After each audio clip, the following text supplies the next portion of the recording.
गुरुर्ब्रह्मा गुरुर्विष्णु गुरुर्देवो महेश्वर गुरु साक्षात् परब्रह्म तस्मै श्री गुरवे नमः।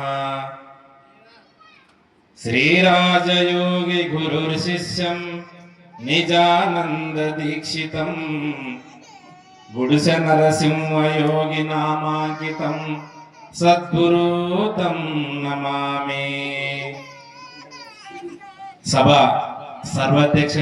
సర్వాధ్యక్షులైనటువంటి మా గురుదేవులు శ్రీ నిజానంద నరసింహ రాజయోగి పాదపద్మములకు నా ద్వాదశ నమస్కారములు తెలియజేస్తూ, అలాగే ఆదర్శమాంబ మీనాక్షమ్మ అమ్మవారి పాదముల పద్మములకు నమస్సుమాంజలి తెలియజేస్తూ, పెద్దలకు సురేశయ్య వారికి తిమ్మప్ప స్వామి కూడా ద్వాదశి నమస్కారములు తెలియజేస్తూ,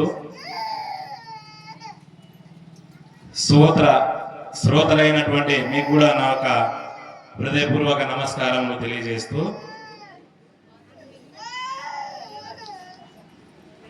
ఈ అచల ప్రబోధకి రావాలంటే కారణ జన్ములు అయితేనే ఈ అచల ప్రబోధలకి అడుగు పెడతాడు.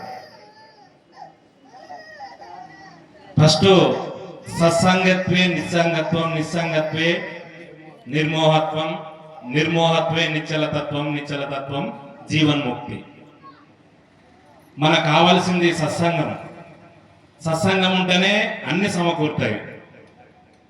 84 లక్షల జీవరాశుల్లో మానవుడై పుట్టి ఒక పశువు మాదిరిగానే తనను తాను తెలుసుకున్నట్ట అధోగతి పాలై చెడిపోతున్నాడు. మరి కర్ణుని వృత్తాంతము అదే, కృష్ణుని వృత్తాంతం కూడా అదే. సురేష్ గారు చెప్పినట్ల మళ్ళా కర్ణునికి ఏం లేదంటే సత్సంగత్వం లేదు. కర్ణుడు ఎంతవరన్నా స్వాభిమానంతోనా నాకే నా జీవితానికే వచ్చింది కష్టము, నేనే ఇన్ని బాధలు అనుభవిస్తున్నా అని బాధపడినాడు. కానీ కృష్ణునంత కష్టాలు కర్ణుడు పడలేదు. అందుకనే కర్ణార్జునులది, కర్ణ దుర్యోధనులది సఫల స్నేహము, కృష్ణార్జునులది సుఫల స్నేహము, ద్రుపదింది ద్రోణుంది విఫల స్నేహము. మరి సత్సంగత్వం చేస్తేనే ఆ విధంగా ఉంటది. మరి బోధలకు వస్తే